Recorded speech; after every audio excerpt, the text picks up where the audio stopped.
And we are live. My name's JP Berg, and this is episode 37 of The Philosopher, the Stoic, and the Teddy Bear. I'm joined today, as usual, by my co-host, Mr. Peyman Askari. And today we have a very special guest, Mr. Peter MacIsaac. I got it written down here. You got a big title.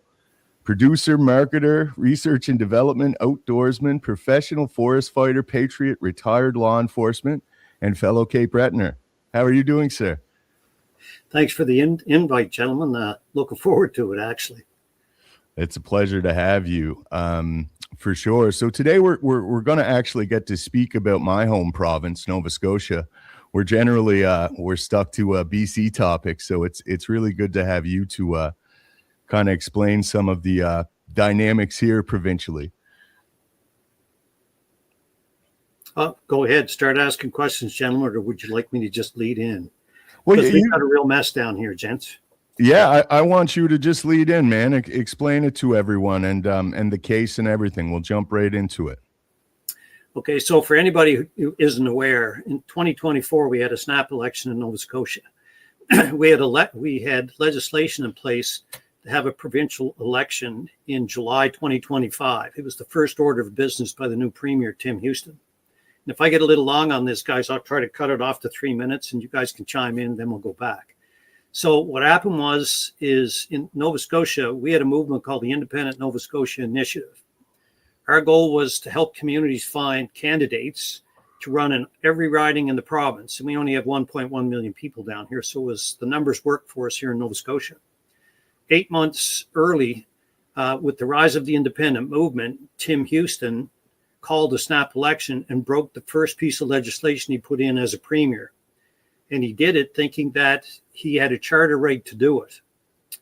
And what ended up happening was, in an earlier by-election, we identified here in Nova Scotia the fact that there was a charter violation built into the act. Actually, there's 5 of them in there that discriminate against independent candidates. And the independent candidates in Nova Scotia were unable to get auditors with special training that were put in place by the premier, who's an accountant, and it was put in there to create a roadblock for running as independents. We notified Elections Nova Scotia and the Justice Department of the existing problem, and rather than solve the problem, Premier Houston decided to capitalize on it and cut the movement off 8 months early at the knees, and then went ahead to win a supermajority and has continued since he's been elected to run roughshod over the people down here in Nova Scotia. That's the elevator pitch. So you want to go ahead, Peyman? Yeah, I'm going to, if it's okay, I'm just going to ask a follow-up question. Sure. You said that Tim Houston violated his first legislative act. If you could tell us what that act was, and then what exactly was the roadblock that he put in accounting-wise?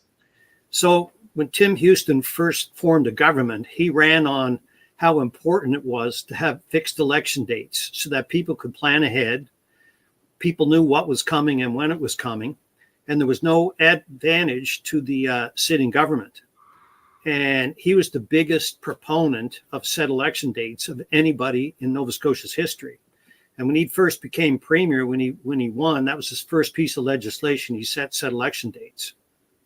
And then as soon as it was to his advantage, he called a snap election 8 months earlier. Now, what happened down here at Peyman was that in order to call that election and break a set election date, there had to be an existing emergency. And there was no existing emergency. Therefore, it opened him up to a judicial review. And prior to the election call, when 19 of us realized that we weren't going to be able to get on the ballots because there was a shortage of auditors, and that was the big issue. There was a manufactured shortage of auditors created by a premier who was himself a chartered accountant, knowing full well that the independents would not be able to get the auditors they needed to get their names on a ballot. And we identified that problem prior to the election call.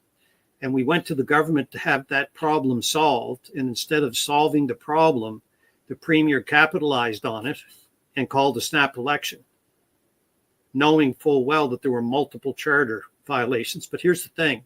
It's like possession's 9/10 of the law.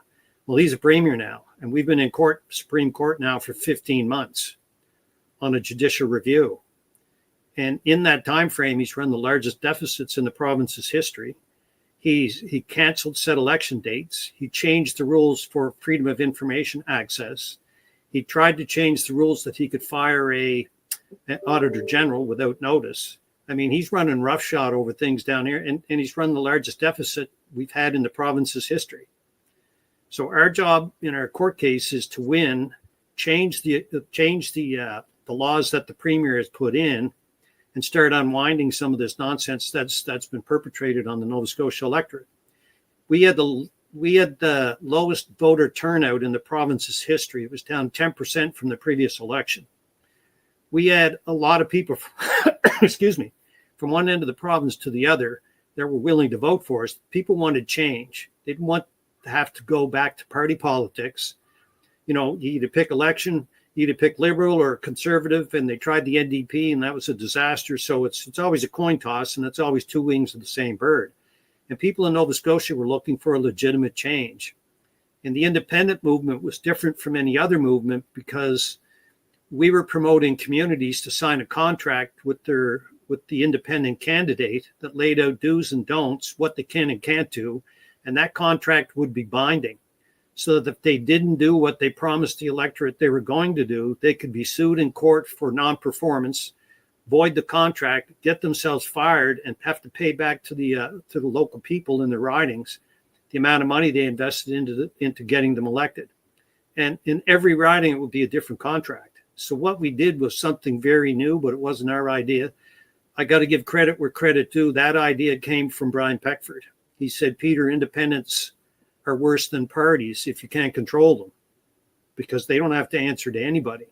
And legally in Canada, once you're voted in, based on the Little Child case in the 90s, no politician can be held responsible for lying to you.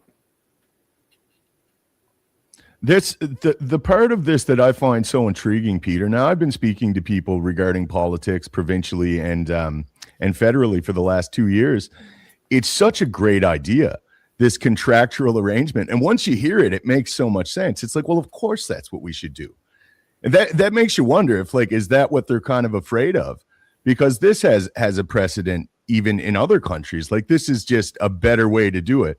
It ensures accountability to the electorate. Yeah, so right now there's zero accountability. That court case in the 1990s gives free rein to any politician, whether you're municipal, whether you're federal or provincial, that irregardless of the promises that you make, you're not obligated by law to fulfill any of them. As a matter of fact, when you write letters to your politicians, they're not obligated to respond, answer you, pick up a phone. They're only answered to you once every election. That was a court ruling. And so that court ruling is, every political party knows that. And here's the problem. No party in Canada will allow any of their representatives to sign such a contract because party politics is not the same as individual politics. For example, in southern Nova Scotia, in our Yarmouth area, they have different problems than we have down in Cape Breton, where you came from, John Paul. And when those people get elected down there, if there's an important issue in your own riding and it doesn't suit, for example, in the main metro areas where they have, where they have more MLAs in power, you're told to sit down, shut up, vote the way you're told to vote by the party whip. And if you don't, you'll get thrown under the bus and you'll find yourself out the door. And they use fixed pensions. Here in Nova Scotia, you can get a pension after 2 years. And you're told on day one, sit down, shut up, do what you're told. And if you play ball with this, you're going to get a pension here within 2 years, a partial pension. If you make it to the full 4 years and do what you're told, you can get a bigger pension. And if you make it in one more round and get 6 years, you get a full pension. So what we're proposing as independents is that one of your contract terms is that you could set parameters in place that a person can only run one term. When you're working in many cases for the largest paycheck you ever got in your life as an MLA, a lot of the MLAs, they go from making not a lot of money to making 120 grand a year. And they're looking at a nice pension, and all they have to do is toe the line. The second they get in politics, they couldn't care less what you think, what you have to say. It just doesn't matter. And they can lie. without any repercussions of any kind. And all you have to do is look around, guys. Do you guys realize that right now, if we had 5 independents in Ottawa that had a contract in place that they had to abide by legally, that we could control Parliament right now? Mark Carney would not be able to do anything that he's doing because those 5 independents would have more power than any of the sitting parties. Yeah, it's a great concept, and it's like I said, once you hear it, it makes so much sense.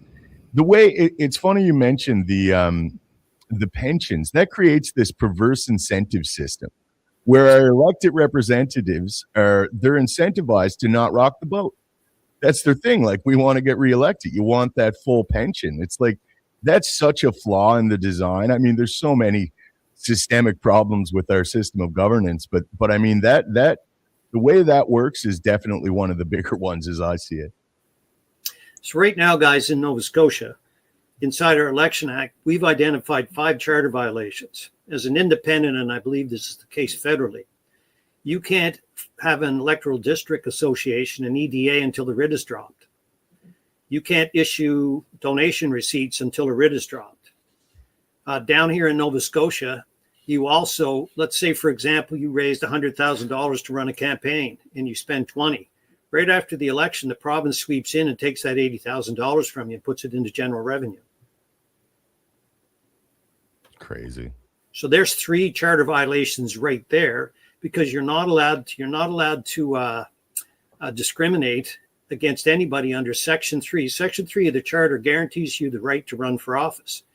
And if the government puts any form of barrier and knowingly puts a barrier in front of you, it's a Section 3.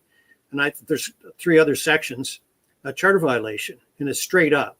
So the biggest issue we're having in Nova Scotia right now is trying to get our hands on something called the record.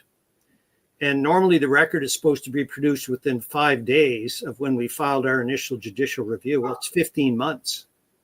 And I can tell you why it's taken 15 months to try to get the record. Because under a case called Bodner in Canada, the record from politicians now, they can't hide secret correspondence between caucus, between them and Elections Nova Scotia, between other members inside their office and inside the government. If they've discussed plans on what they were going to do prior to the election call, then what it proves is something called malicious intent, bad faith, and those 2 parameters open the door to massive penalties against the province for what they've done. See what happens, guys, if you could crush another party legally and not have any repercussions, then the cost of doing it is just the cost of doing business.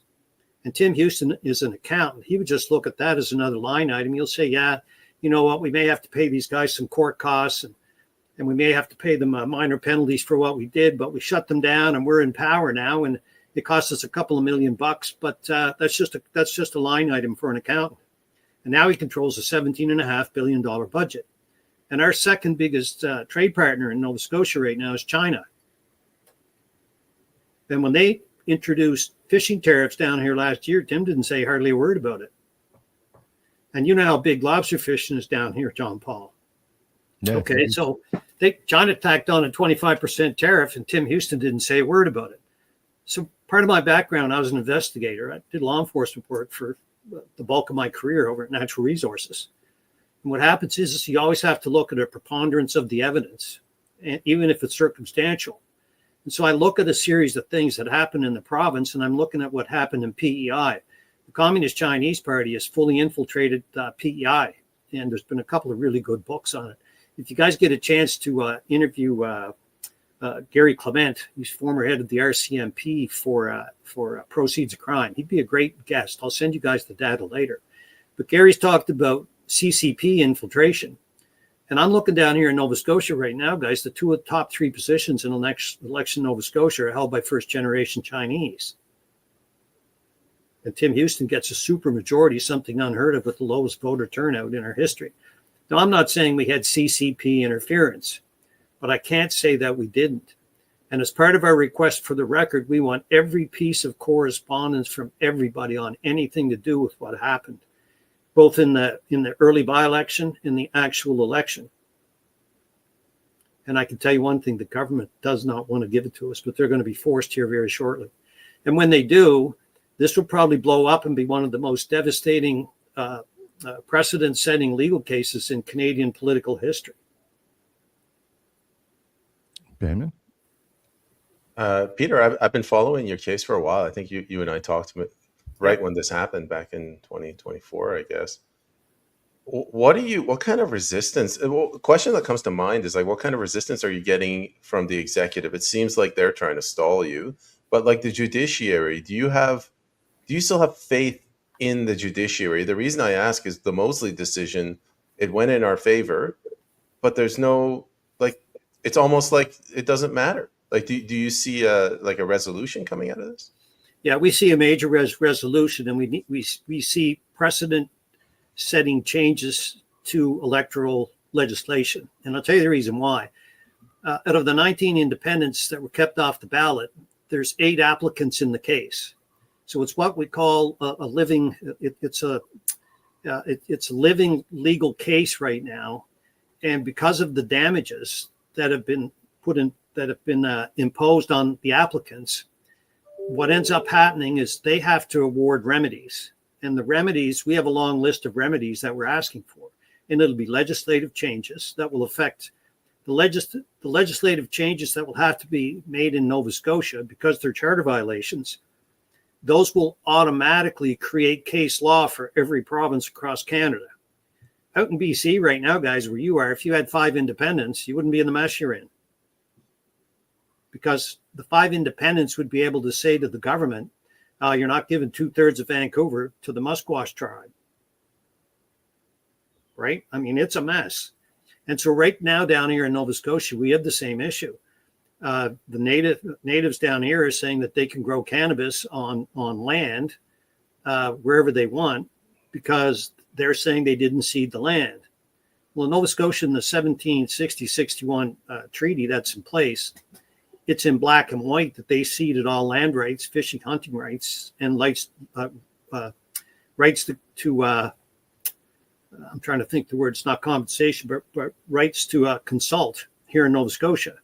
And very few people are aware of that. As a matter of fact, I just sent 2 reports today through to an independent MLA here in Nova Scotia to hand to Scott Armstrong, who's in charge of, our Minister of Justice.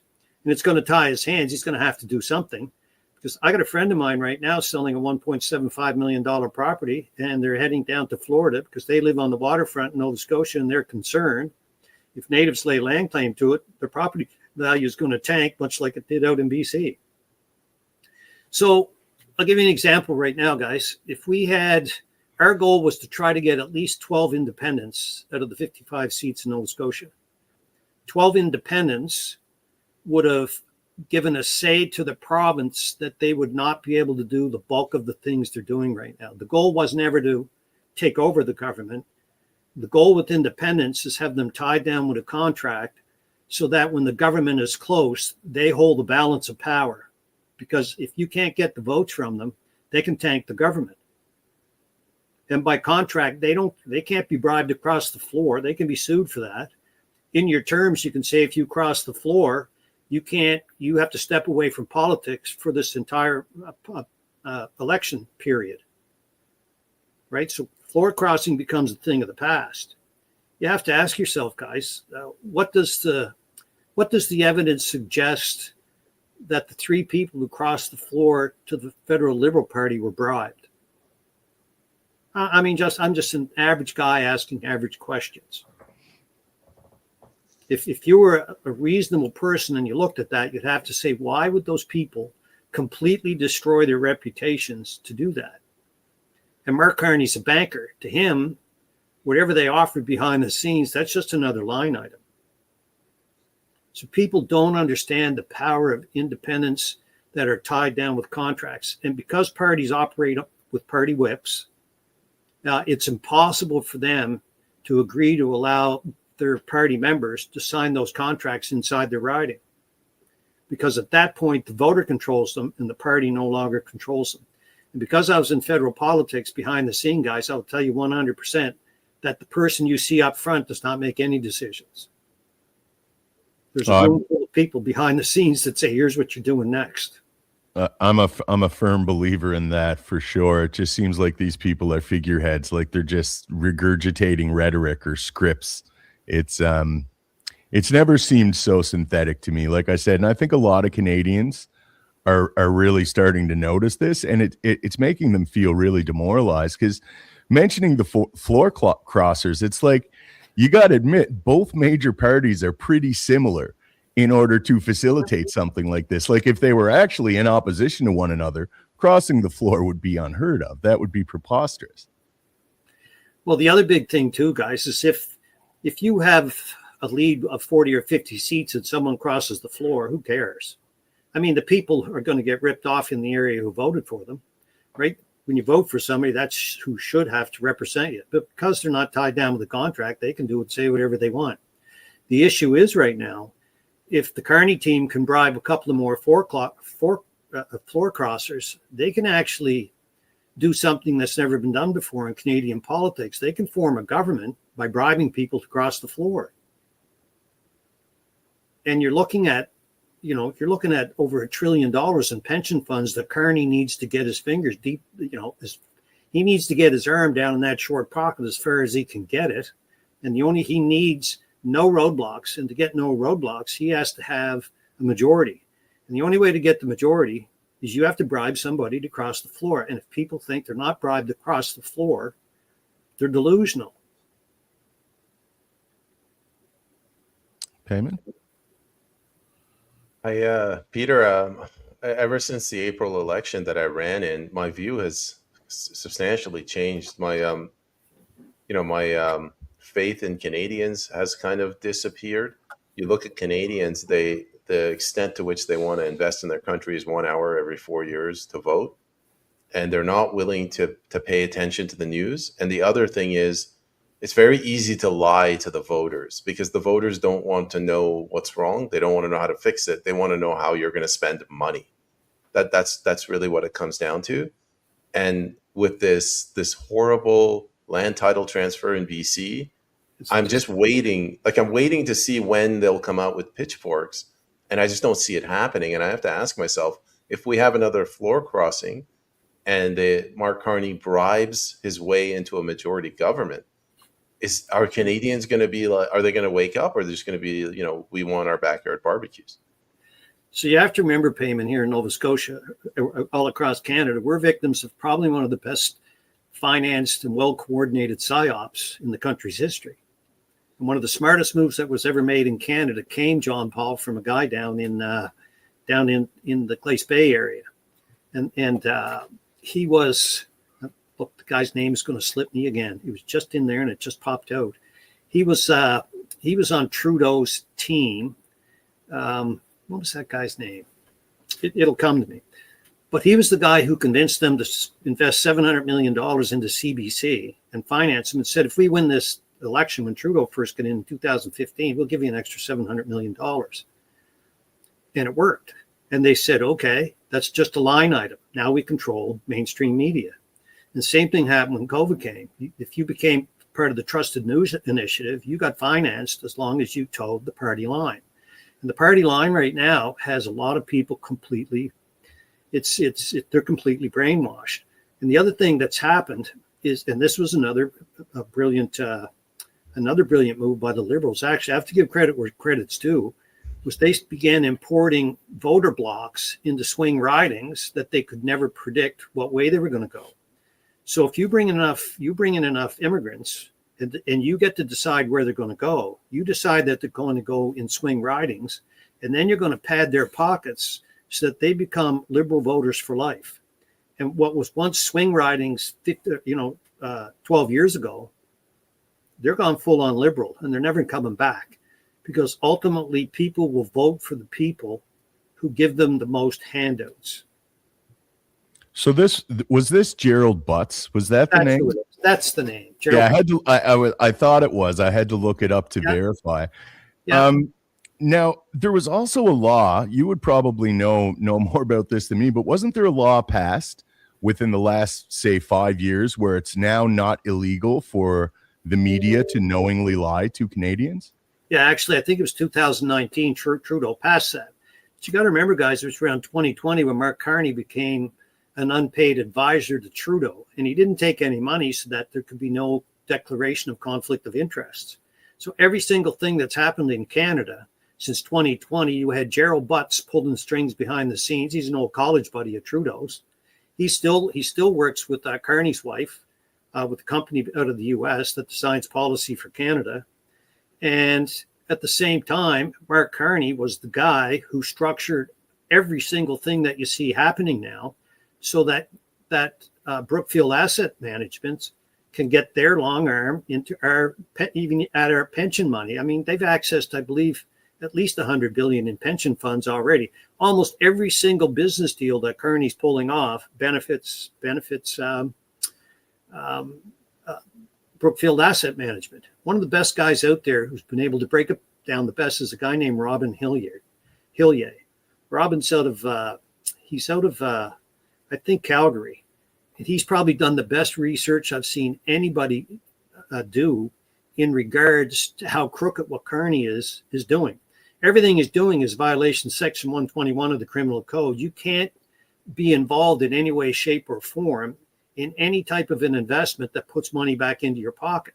So I've already contacted the RCMP to start an investigation, and they just got back to me and said, we know what's happening, but we can't get warrants to monitor the Prime Minister unless a whistleblower comes forward and tells us that they personally have overheard conversations that he's not supposed to be having.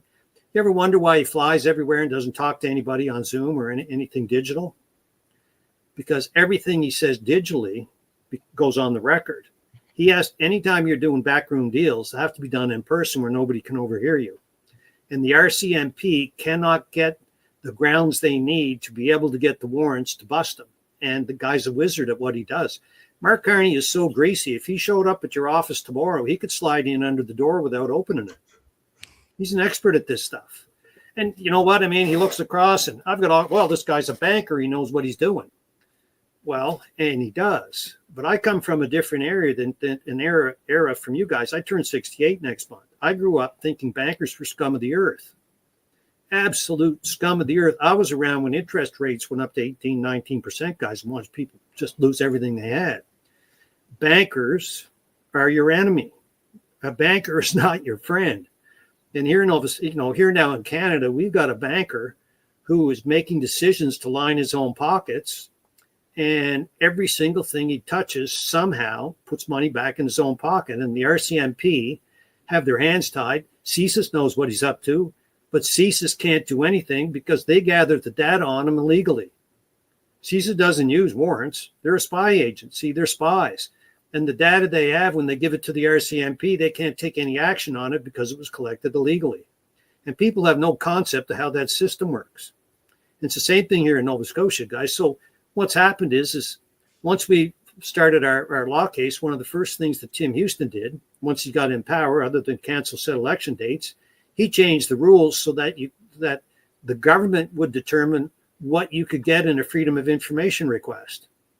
So a Freedom of Information request costs $5, and you got people inside of government that are upset at how things are going, and they'll give you data you don't even ask for sometimes. Tim Houston said, no, we're going to decide what we give you from now on. You're not going to be able to have oversight on us. And here's something I'm going to throw crazy in. I'll open this up to another question, but then I want to explain something that Sean Fraser did and why the federal government is now tied into this mess. I'm happy for you to just go ahead. I'm curious to hear. So what ended up happening, guys, the first judge we had was a guy named Supreme Court Justice was Patrick Murray. And he's from down in Sydney, John Paul, down your neck of the woods. And so real level-headed guy. He was a senior Supreme Court judge. And in the middle of our case last August, he up and took an early retirement. Said, I'm out of here. See you, boys. And he put a second judge. He got to pick the next judge. And that judge came in, and he was a good level-headed guy, too. Now, over at Elections Nova Scotia, they hired the largest law firm in Eastern Canada, which is Stuart McKelvey, to represent them in this case. And one of the partners at Stuart McKelvey was a guy named Scott Campbell. And Scott Campbell was the lead defense for Elections Nova Scotia. And in October, Sean Fraser, as the new Attorney General, reached in to Stuart McKelvey, pulled Scott Campbell out, and appointed him to replace Patrick Murray as a Supreme Court judge in the middle of our ongoing case. And Tim Houston and Sean Fraser are on record publicly saying multiple times, we're close friends and neighbors. And the premier can get a say into who gets appointed as a Supreme Court judge. There's a separate committee, but there's nothing to stop the premier from calling his buddy and say, look, it'd be nice if Scott Campbell goes over in that case. So maybe we can throw a little weight our way and get rid of these pesky independents. And to date, he hasn't recused himself from our case. We've had no official notification that he's been recused. He was supposed to recuse himself within weeks of being appointed. And that was back in October. So now we're already on our fourth Supreme Court justice, and we're waiting for a final determination on what we're going to receive in the form of the record. And if we get everything that we're asking for, the court may find itself in a position they have to declare the election call illegal if it's a charter violation. And then the problem is what are the remedies going to be? Because no court in Canada to date has overturned a full election. They say, well, it's past the date. As a matter of fact, when Tim Houston went in and got reelected, his first order of business was to cancel said elections, which was his first order of business to put in place. And he did that to create a diversion inside the courts called mootness, where they said, well, no, you can't argue about the election call because it's now moot, which means it's too late. And so what that's called bad faith and malicious intent to what they call frustrate the judiciary. And then Tim Houston went up to Ontario and met with Doug Ford, and they had a meeting between him and three other premiers where they said, we're not happy with the Supreme Court being able to override any of our charter violations. We're voted in premiers. We should be able to do what we want. And the last thing we want is the Supreme Court telling us what we can and can't do. And he did that in the middle of a Supreme Court case, who's actually looking at him going, you've got 4 or 5 charter violations here, Tim. Plus, Tim has another charter violation against him, and he closed the woods down here in Nova Scotia last year. I just submitted for the JCCF, the Justice Center for Constitutional Freedom, a 284-page affidavit on that case, because I'm a professional forest firefighter, and I did it for 29 years for our provincial government. And everything that Tim did, in my opinion, was 100% illegal, and he knew it. But because he has a supermajority, charter means nothing to Tim Houston. He just goes, do it, kick the can down the road for a couple of years. It's too late. I can get away with what I want.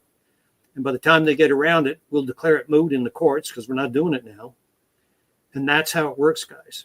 And if we had the independence in place that we had planned to have, they would just shut everything down because they can't change their mind and be bribed by another party and say, look, come on over to our party. We'll make you a minister. We'll do these things, but we need your support on these things.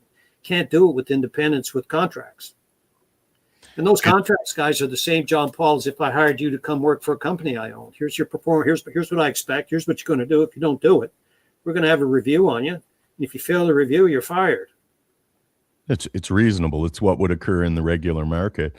Exactly. It's truly, and I try to explain this to other people in regards to Nova Scotia. It's like an old boys club here. It's totally still who you know, 100%. Not what you know. And like you see that nepotism is so well entrenched. You've seen that with the gun buyback.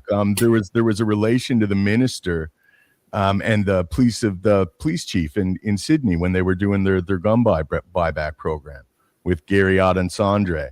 Like it's shocking the level, and I don't know why. I guess it's relative to the size of Nova Scotia, but they're seemingly more likely to get away with it here. It's nice to see you guys holding them to account, but like the cynic in me wants to say they're gonna pardon the vulgarity, they're gonna find a way to weasel their way out of this. So one of the issues that's been brought up is our premier's a Mason. Now this one's going to get me in trouble. This is the stuff I wrote about in my book that one day will get my book banned in Canada. Is that we have roughly 5,500 Masons in Nova Scotia, and the premier is a high-level Mason. because I've seen him give the secret Akadak, Fred Flintstone, Barney Flintstone, Buffalo Lodge secret handshakes, right? Plus, I've seen fundraisers for him at Masonic halls. And so Tim came out of nowhere with a 10-year history, looking after people's money down in the Bahamas for the Paradise Papers. And all of a sudden, he's the premier controlling these budgets. And then you ask, well, how did that happen? Well, all across the civil service in Nova Scotia, there's senior executives at all levels in all branches of government in Nova Scotia that are high-level Masons. And I'll give you an example. The person who's in charge of our forest fire control effort here in Nova Scotia, the senior director, he's a Mason, totally incompetent, should have been fired for incompetency, but a brother Mason won't fire him. That's just the way it is. And so when you try to figure the old boys club, it's not just that it's an old boys club, it's an old secret handshake boys club here in Nova Scotia. That's phenomenal to me. I'm sorry, Peyman. I'm hogging the questions. It's impressive to me. So they don't have to disclose this to the public when they're running, that they're in a secret organization.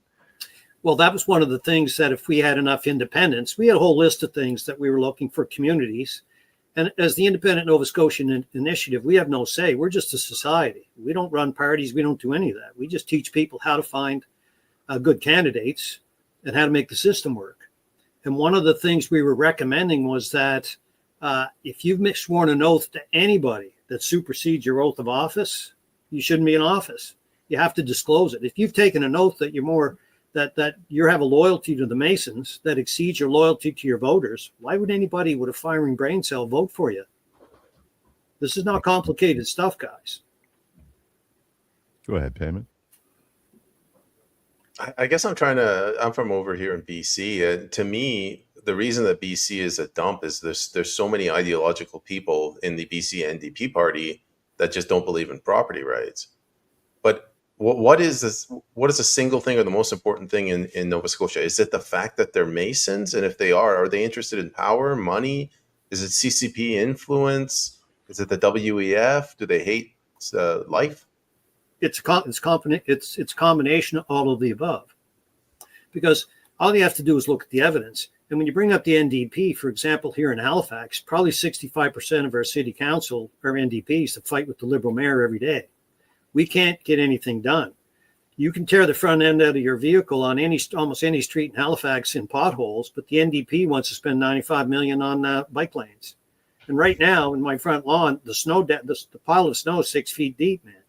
2 meters of snow on my front lawn, and they want to spend $95 million, the NDP, on bike lanes. So what happens is common sense has left the building, and most people, Peyman and John Paul, they don't want to be involved in politics anymore. And the reason being, and it's, there's a number of reasons, but I look at the bulk of politicians that are right now involved, and they're there for a pension and a high-paying job. And everything we were doing with our movement in Nova Scotia is designed to throw that out the window. As a matter of fact, virtually everybody that I know had to be talked into being a candidate. They didn't want to be. People in the community said, look, you're well-spoken. We'd like you to do it. And they're going, no, I don't want to do it. The reality of it is, guys, I got talked into running. I'm an applicant in that case. And the reason being, I didn't want to do it.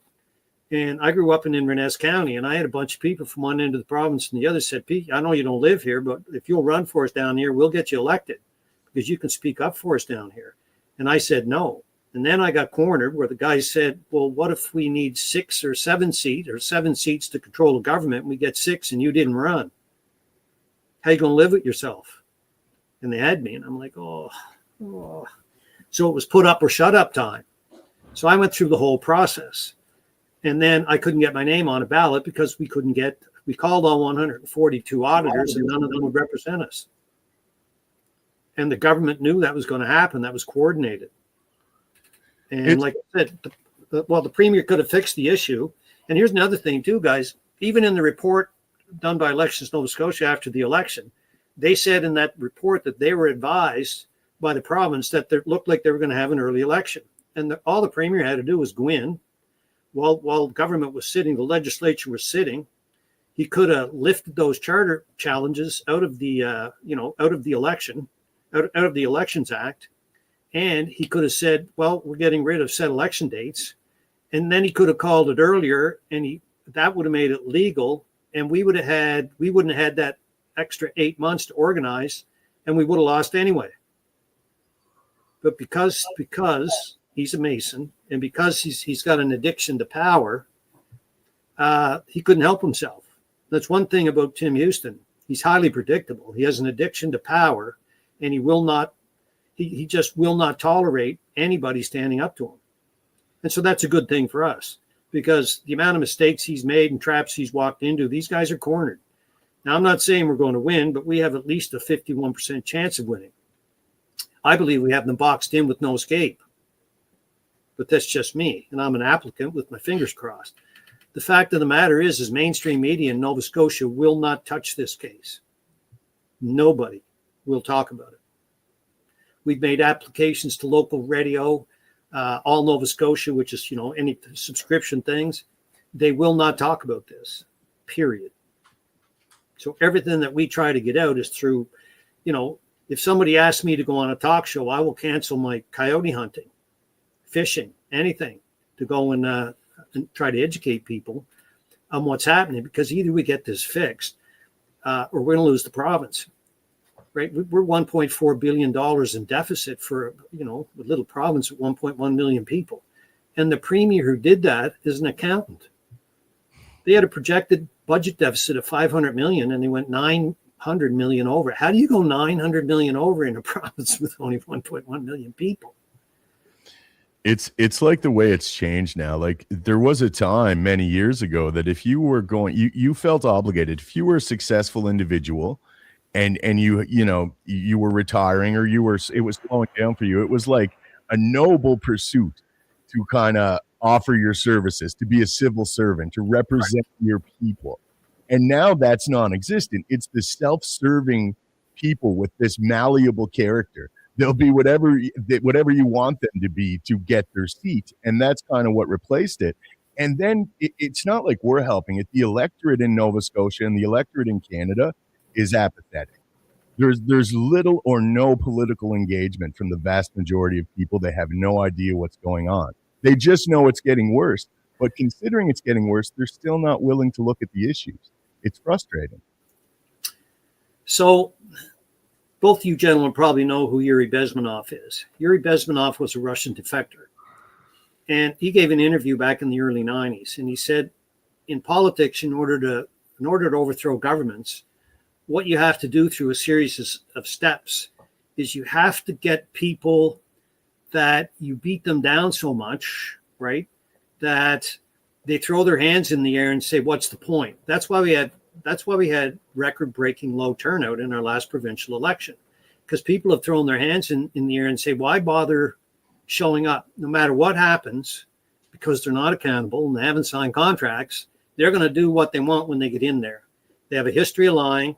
So what they'll do is humans are relatively easy to control through lies. You just tell people what they want to hear, and then you repeat it to them over and over and over again. And it's just basically a psyop operation, and it's a tactic that works. And you just tell them what they want to hear over and over again. And then when you get in, you do whatever you want.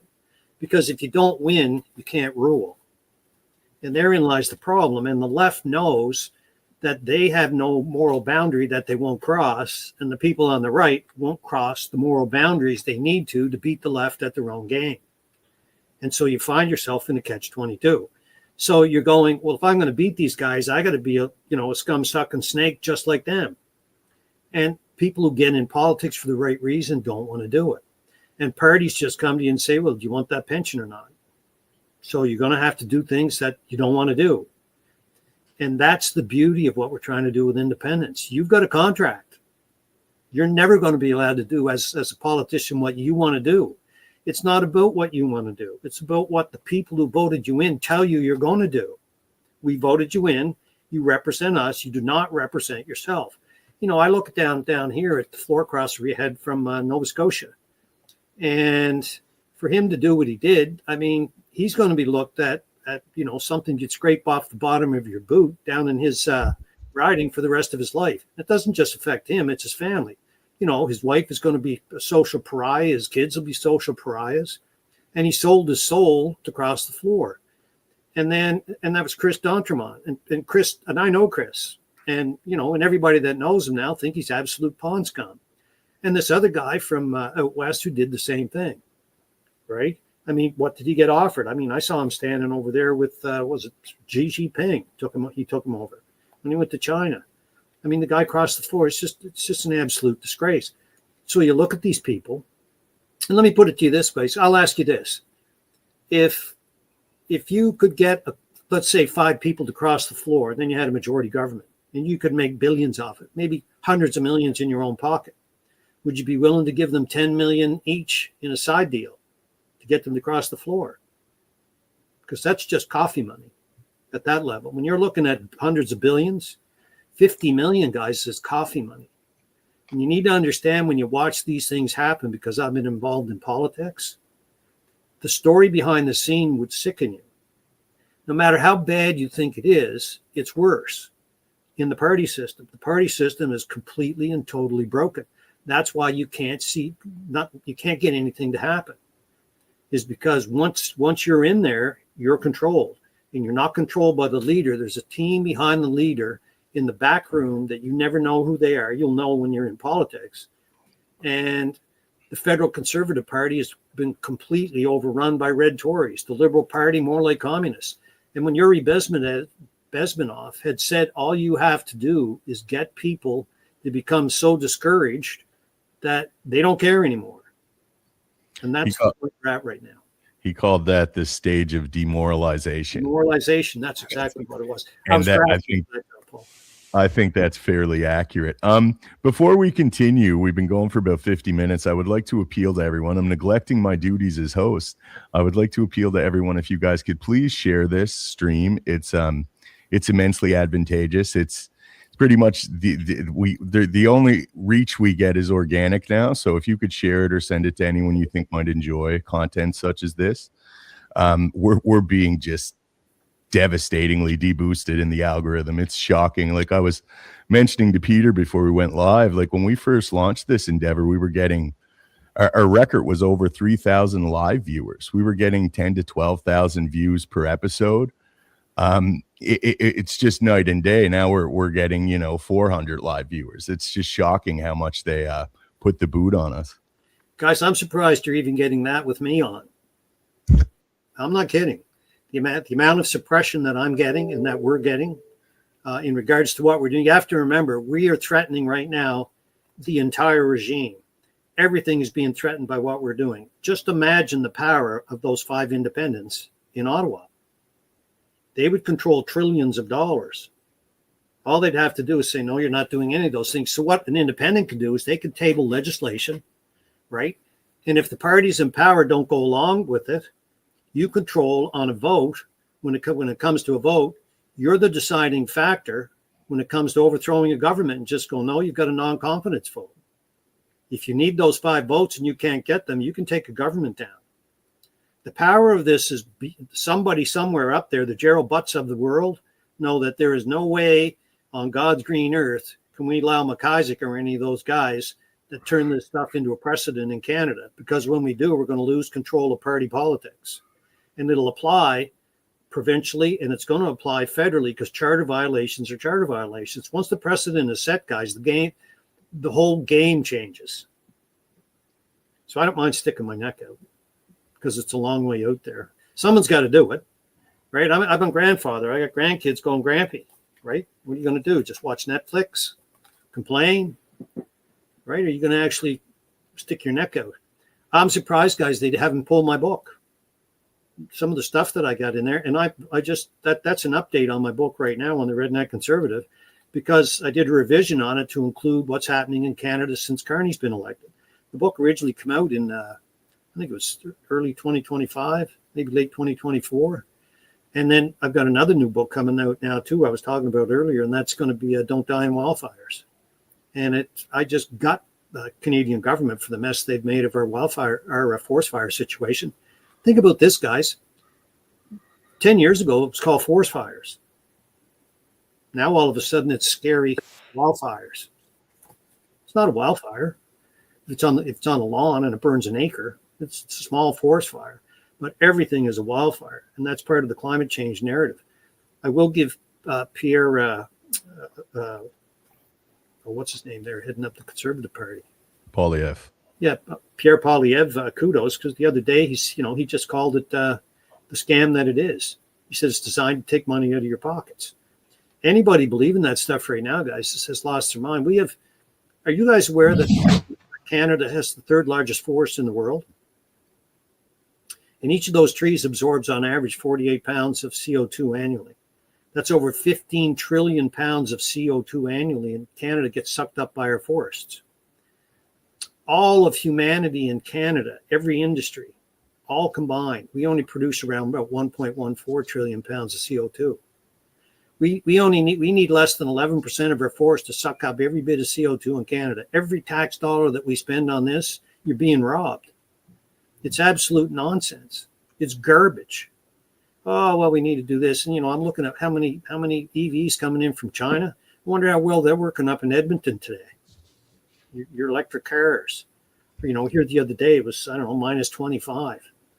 It's crazy, guys. It's all seemingly part of the narrative for the deindustrialization. That's what it is. They want to deindustrialize Canada, and that was the prerequisite for it. It's this climate change, but it's been thoroughly debunked by a plethora of well-credentialed academics. I'm just going to name a few if anyone in the audience wants to look this up, because I know that you've been absolutely inundated with this climate change narrative. It's nonsense. Judith Curry, William Happer, Richard Lindzen, Patrick Moore, Bjorn Longberg, Stephen Koonin, Willie Soon, Gregory Wrightstone, Greg Braden, and Alex Epstein. And there's numerous more. This is just a short list I compiled. And these individuals, very well-credentialed academics, some of them scientists, they've debunked this in different ways. Like it's just, I can't believe, considering the amount of people that have debunked this, that they're still able to use this as kind of the rationale to do what they're doing in our economy, in our countries. Like it's nuts. We got a big battle ahead of us, gentlemen. Right? So how do we win at this? There's the question. Rather than, I spend a lot of my time identifying what the problems are, but what we're doing in Supreme Court is using their own rules against them. And the province underestimated 8 yokels down here who were going to run. And what we decided to do on the board of INSEE, we have 2 engineers, and we looked for a solution, not from a political angle. We looked for a solution from an engineering standpoint. And engineers, both of these engineers specialize in dismantling things and putting them back together. And then when Brian Peckford knew what we were doing, he said, look, I really support what you're doing because I realized the party system's broken. And he said, here's what you need to do. And it was his idea for the contract. And you got to remember, guys, right now, we've got countries all over the world watching what's happening. New Zealand, Australia, the UK, any parliamentary system doesn't have to be parliamentary. It can be the same as what the US has. Any country where you have votes, I can't see any reason for the rest of your life voting for anybody not willing to sign a contract that says, I'm going to do what you ask me to do. Why in God's name would you ever vote for a politician not willing to say, yes, I promise I'll do this, and if I don't do it, I'm not going to be held accountable? Because under Canadian law, you can't be held accountable. Go ahead, Peyman. You mentioned how so we have almost 300 viewers right now, and you said you're surprised because you're suppressed. When we started, we had thousands of viewers. I think we got up to close to 5,000. So they're suppressing us. So my question is, I'm treating this like an interview, but how is Bill C-9, like these censorship bills? Like, do you think that the province and the federal government, they're working together? They're like, we got to get this Peter MacIsaac guy under control. Let's hit him with hate speech. Yeah, well, here's what happens is you have to be really careful about what hate speech is. And once that passes, I'm not sure whether they're going to be able to retroactively come back after you, right? The thing is I count on them underestimating me because they've done it so far, right? Now, I'll give you an example, guys. Tim Houston, I've been out fishing with him. Tim Houston knows things about me that he has a tendency to leave me alone. But other government officials don't. You got to remember, I was trained law enforcement. I'm a wildlife specialist. I've got a whole skill set that people tend to just, yeah, we should probably leave him alone. But I'll give you an example, guys. In the last 2 weeks, my number of posts on X and on Facebook, my ability to post memes has been cut by at least in half just in the last 2 weeks. I've been going on X and going, whoa, what's this? I can't post a meme? Because what's happening, the Liberal Party has figured out they will hire people to just file complaints against you on an ongoing basis. If you're causing enough problems for them, they have unlimited resources. They can take your tax money, hire people to file complaints against you. Same thing with you, Peyman. Same thing with you, John Paul. If once you start to gain traction, they'll try to stamp you out, right?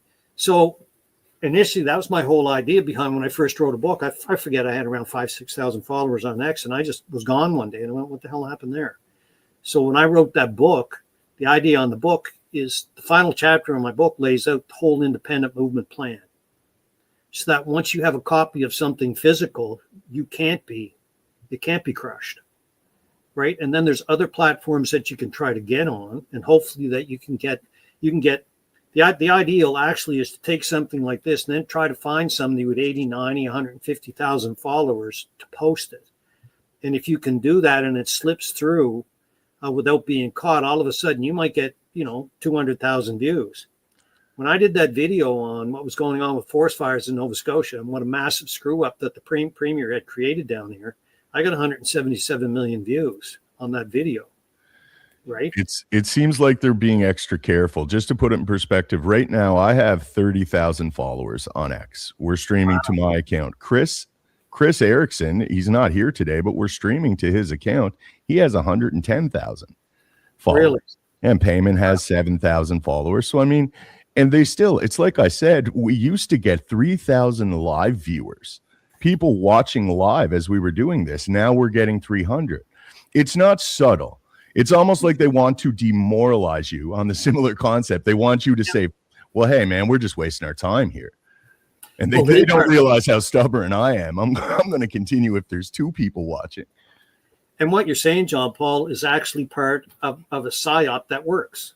Mm-hmm. It's well documented. The Tavistock Institute specialized in this. How can you control millions of people? And every single tactic that they turned into a science is used against all of us right now, 100%. For a little while there, when I restarted up my new X account, I was getting 1,000 new people every 2 weeks. Mm-hmm. Now I don't get 3 in a week. I might lose 10. Yes. I'm serious. They will not let me. I think I'm up to 8,700 or something like that now. But I'll do a really big show. I was doing shows when I was doing them with Freedom Train International. We were getting 77,000 live stream views. And then after that, we'd get into the millions. And I might get 2 new viewers. Like, I'm just crushed. But what'll happen is when we win the case, you have to create news that they can't hide from. Right now, even our case guys, I can't get Ezra Levant to cover what's going on in our case. Why? I don't know Ezra Levant, but I don't trust that outlet. I think they have their own agenda that they're endeavoring to promote. But that's, again, I have nothing. That's total conjecture on my behalf. I don't want a defamation lawsuit, Ezra.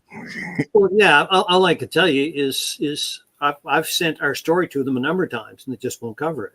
So if you were looking at potentially one of the a court case in the Supreme Court that we managed to get in front of, that could potentially change politics in Canada, you would think it would be a big enough story.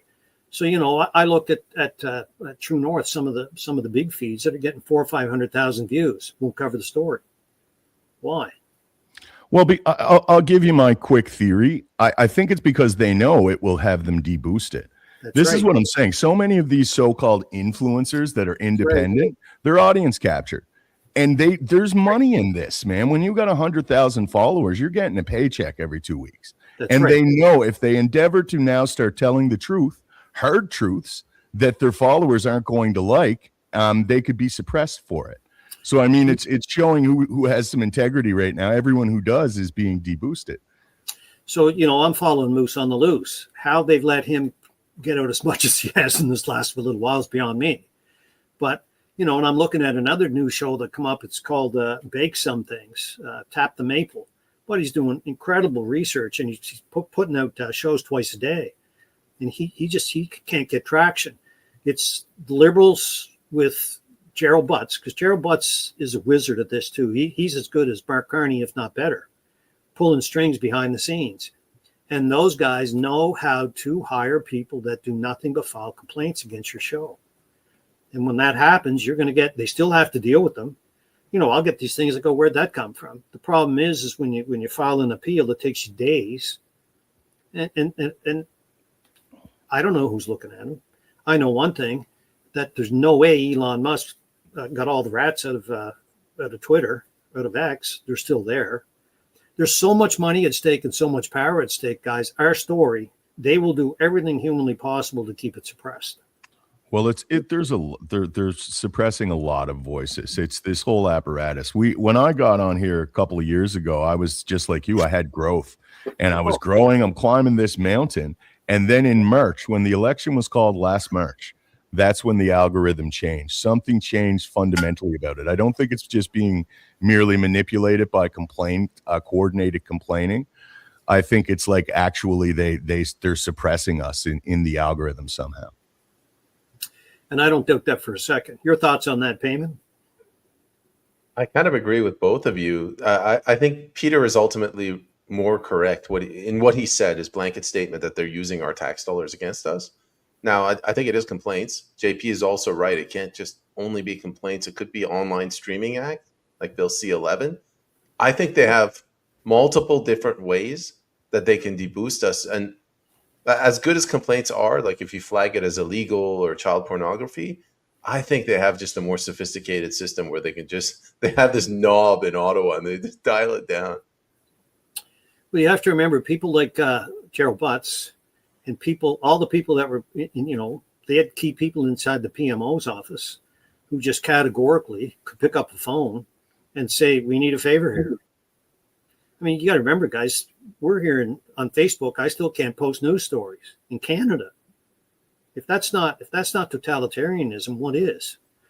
And so anybody that understands the Fabianistic approach, Fabianism is death by 1,000 cuts. We'll just make a few small changes, and it's done strategically. And Mark Carney is the very best at it, because over 5 years, he made enough minor changes, whispering in the ear of Justin Trudeau, so that when he stepped into power, the framework was all laid out for him to be able to make hundreds of millions.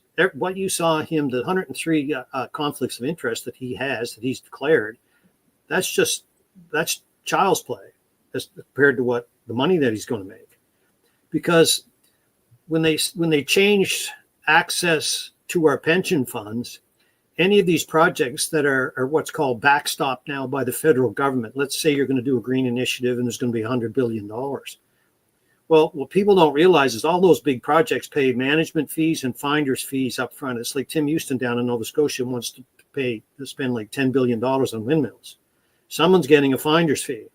The typical finder's fee on those projects, guys, is between 1% to 3%. Even at 1.5% on a $10 billion project, someone's going to get a $150 million finder's fee for bringing that project to Nova Scotia.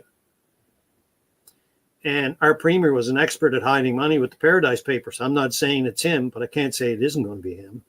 But he's pushing awful hard for it. And it's insanity. Down in the U.S., they're shutting down all these projects. Right up here, they're going, no, we need a majority. Who can we potentially bribe to get across the floor? And no one's going to convince me, based on my background in politics, that everybody across the floor got a sweetheart deal that you will never be able to track through numbered corporations, relative somewheres, offshore accounts. It's just not going to happen. Right? I can't prove it, but I'm just asking on behalf of a friend. How are we doing for questions, Peyman? Do you want to switch to the question portion? Sure. We got a couple. Peggy, I believe, is in your neck of the woods, so she's got a three-part question. She says, what do you think of Tim giving the No Buds contract to the French mafia on Mersey River? The French mafia here all fly under the Liberal banner. They just got $231 million from the feds. Michelle Sampson, Edgar Sampson, Jason Boudreau, Daryl Sampson. Does that make any sense? Yeah, those guys are a band of criminals. I'll give you an example.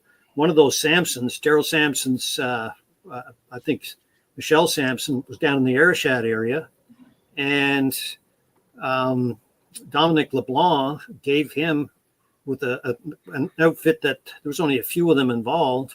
I forget how many millions it was for him to get clam quota, and Buddy wouldn't know a walleyed pike from a smelt. He wasn't a fisherman. He just, he had a brother who was an MP up in my area, up near Bedford, Daryl Sampson. And all of a sudden, the money got dumped in their lap. Those guys just got $231 million from feds for part of a windmill project. Every one of them is deeply connected to the Liberal Party. And it's even at the point, I think that, I'm not sure it was Jason Boudreau or who it was, but one of that crew is actually heavily connected to another guy who crossed the floor. What was his name down there? I can't remember, but he was another floor crosser. And him and his husband are raising a couple of little girls, I think maybe twins. But down here, everybody is connected. And $231 million, they'll go, well, you know what, even if it's a finder's fee, we'll all take a 1.5% finder's fee off that individually. Okay, so that's a couple of million each. 1% finder's fee on $231 million, that's $2.3 million. That's a straight up fee. If it's 1%, if it's 3%, it's even more. That's the way the game is played. And here's what'll happen. That won't even last through a 48-hour news cycle. That'll be gone. And those boys will be sitting on their new boat on the Bredor Lakes, smoking cigars and drinking fine whiskey, single malt, 28-year-old, laughing, going, nobody cares.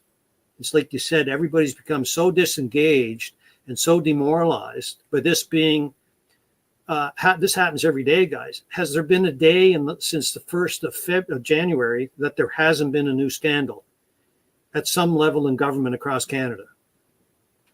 You can't keep track of it. And that's how people become demoralized. When was the last time you saw a politician resign? When was the last time you saw a politician formally charged? And when was the last time you saw a politician go to jail? You want to know how to demoralize a population? Answer those three questions, because the last guy who got any serious charges was Mike Duffy. They charged him with 31 counts back in the day, and all he did was take money from a guy who loaned them $90,000. It wasn't even government money. And ever since then, I don't think the RCMP has formally charged, and nobody's gone to jail in politics in Canada. You have to understand in the judiciary, guys, that Crown prosecutors do not want to prosecute politicians because ultimately they want to get appointed to become judges. And that's going to end up being political. In Supreme Court, nobody wants to go after the federal government because it's right now, it's Sean Fraser who decides who Supreme Court justices are going to be. And if you went after any party, they know this guy won't play ball. You're never going to become that Supreme Court judge. And every lawyer ultimately who's a Crown prosecutor wants to become a judge and a Supreme Court judge. So what you were saying earlier, John Paul, the entire system is set up to disincentivize people from doing the right thing. And I'm at that point in life, I don't care. I just don't care anymore. I'm going to do the right thing. One day I'm going to be dead. And people are going to, show up at my funeral. I hope a half a dozen or more. I'd like to be, that's why there's 6 handles. Hopefully, 6 people well enough that'll help Paul you out of here. But the reality is I want them looking at me saying, man, I don't want them looking at my funeral going, geez, he looks great. I want them saying, man, he looks like he's trampled by an elephant. What happened to him? Holy shit. There's nothing left of the man. Right? I'm going, boys, this to me, I'm all in. I'm not backing down from anybody. There's nothing they can do to me. I don't care. That's the way I have to be right now. We need everyone to start to adopt that attitude, or we're not getting out of this. And it's like, again, to speak to the demoralization, people aren't even willing to educate themselves. Like they're not even willing to put a half an hour of research in to figure out what the government is doing to it, or more appropriately, how they're doing it to us and how we could potentially mitigate it. So it's again, man, it's getting frustrating. And then you come on here every day and you're deboosted and you see the division. Everyone's sure as hell arguing with one another, but no one's looking at, what could we unite around? Like for me, and I'm just like a broken record with this, but it seems like what should take a priority for Canadians is the integrity of our institutions. If they're corrupt, then nothing else matters. Like we should ensure that's the case first. I agree with you on that. And that's the issue. I'll give you an example, guys. We've got 7.2 or 7.3% food inflation. Mark Carney said, judge me by the cost of groceries. With what's going on in the Middle East, what do you think is going to happen to gas prices here in the next month, 2 months? Right? I'm down here in Nova Scotia. Most young people that I know in their 30s still don't have a house. By the time I was on 35, I had 4 kids, buddy. I was on my 3rd house. I could buy a 3-bedroom, 3-bed house in Port Hawkesbury, overlooking the water with a fireplace for 1 year's pay, starting out working at Natural Resources. That same house today, 45 years later, it's 45 years older, that same house on that same job, I'd have to work 5 years now to buy that same house. The system is broken and government broke it. And the only way to fix this, guys, to be honest with you, the only solution that we've been able to come up with is what we're trying to do. And I'm trying to stay focused on it. So it's a start. And if we get enough, imagine having enough independence in every province to control legislatures. And you go, no, you can't do that. No. And the beauty of it is they can actually table legislation and force the parties in power to have to vote for it to stay in power. And the human condition is, once in power, these people will do anything they need to stay in power because they don't want to lose their pensions. Right? So they're going, well, we hate to do this, but we're going to have these sons of bitches have us over a barrel. We're going to have to change this legislation. Good. Now we've got recall. And, for recall to work, the only people that can participate in a recall are the people who turned out to vote. Imagine having that for legislation. Say, you're going to be able to recall even on parties, not just independents. If you make promises and you don't keep them, or you cross the floor, we're going to put recall legislation in, and we're going to force you as parties to vote for it. And the only people that can participate are those who showed up to vote. And that can all be monitored today through blockchain. And so what do you think that would do to voter turnout? You just say to people, if you don't hire them, you don't get a say in firing them. All of a sudden, in Nova Scotia, we used to get 78%, 80% voter turnout. We'd go back from 46% to 80% tomorrow if people knew that you could fire a politician who lied to you. You think the parties want that to happen? You think the federal government wants us to succeed here? You want to know why Sean Fraser took that lawyer from that major law firm and made him a Supreme Court judge? There's a reason. Now, I can't prove it. That's just speculation. But everything that I say is based on a preponderance of evidence that an average person of average intelligence may consider based on what they're being told. So imagine reaching into that case and pulling that top lawyer out and getting him to replace the original judge who was overseeing the case. What do you think the odds of that are? There was 3 Supreme Court justice openings. Why didn't he put him into one of them, one of the other 2? They do not want us to succeed. Circumstantial evidence is still evidence. And when you have a preponderance of circumstantial evidence, I mean, people have been convicted of capital crimes with circumstantial evidence. It does still matter. So we built a massive case here in Nova Scotia for our preponderance of evidence that we have through our FOI pops and what happened in the election.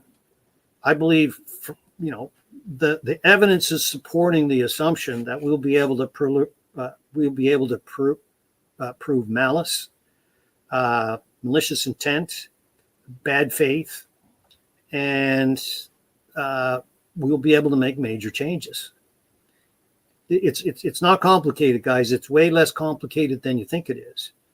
And we're going to remove the barriers for independents running all across Canada. The thing is, the nice thing about it is the people who do know what's going on, those are the ones who will form those groups inside a community, and they'll pick from themselves who they want for a candidate. Let me warn you on this. The first person who puts up their hand says, pick me, don't pick them. That's the wrong person.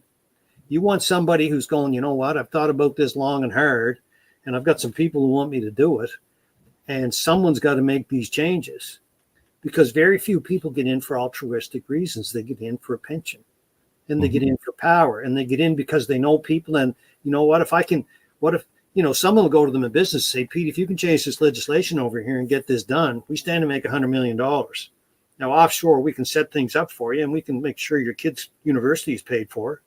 And we'll, I know you say some things online, but we'll get some of that. We'll see what we can't do to get some of that where we're trying to suppress you. Let's see if we can get some of that suppression lifted on you.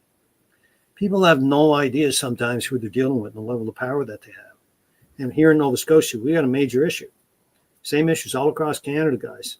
So what happens is that's why we've got engineers on our team rather than politicians, because they just take it apart and they go, here's where the break is. Here's where the weak point is. Here's what we need to do. And that contract is the make or break for politics in the future of Canada.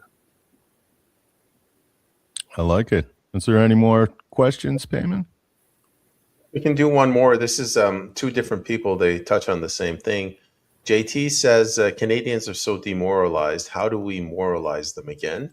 Andre asks a similar thing. How do we get ignorant people, the majority of Canadians, interested in politics?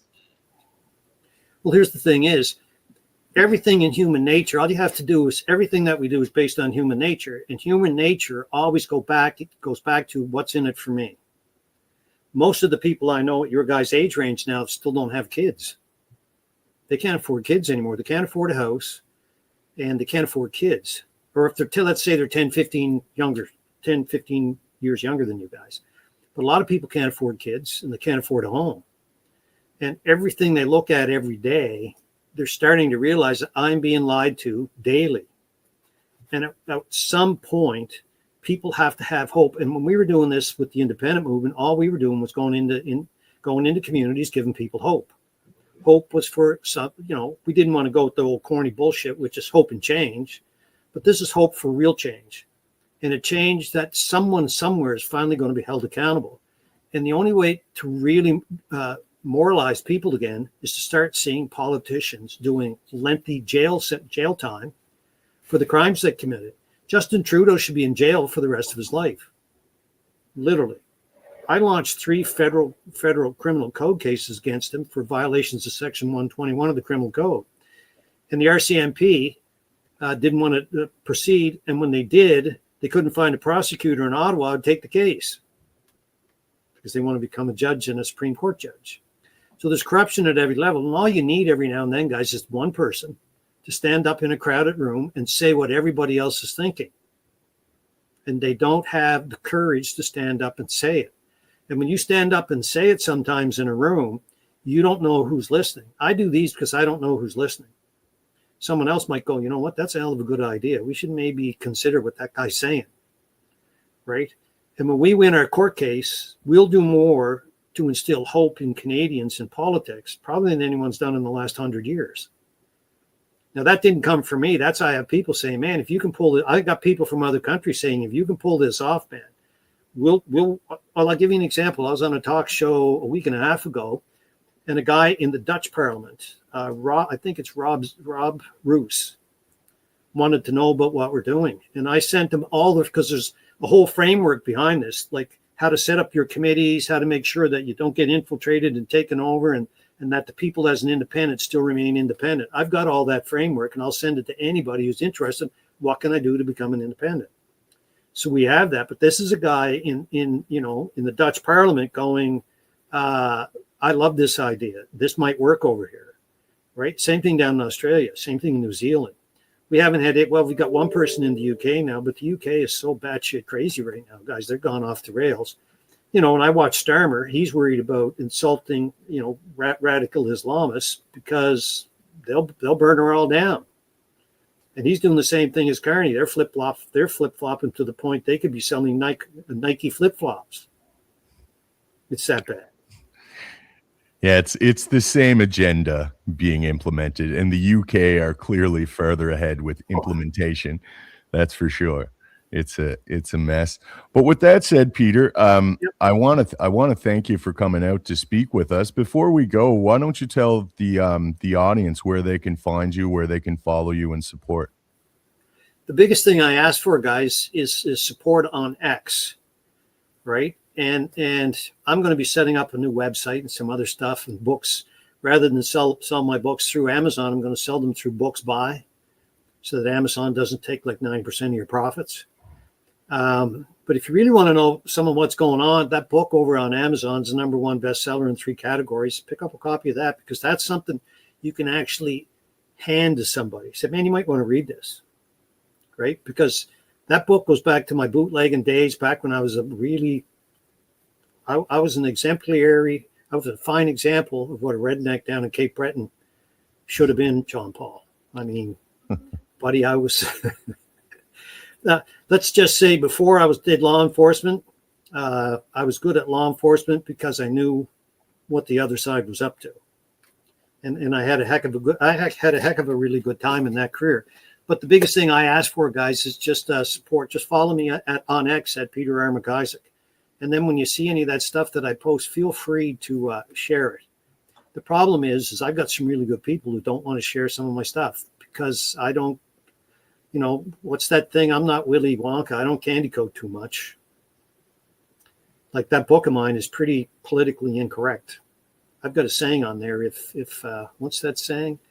If you don't like what I have to say, have yourself a big old cup of shut the F up and realize your parents raised a pussy. Just saying. Well, on that note, Peyman, do you have anything? I'll give you the final words. Yeah, Peter, can you just tell the audience the name of the book? I know it's like a provocative name, but they need to know what to download or buy. Yeah, it's called The Redneck Conservative, How Conservatives Are Made. And for the record, I'm not a conservative, I'm an independent.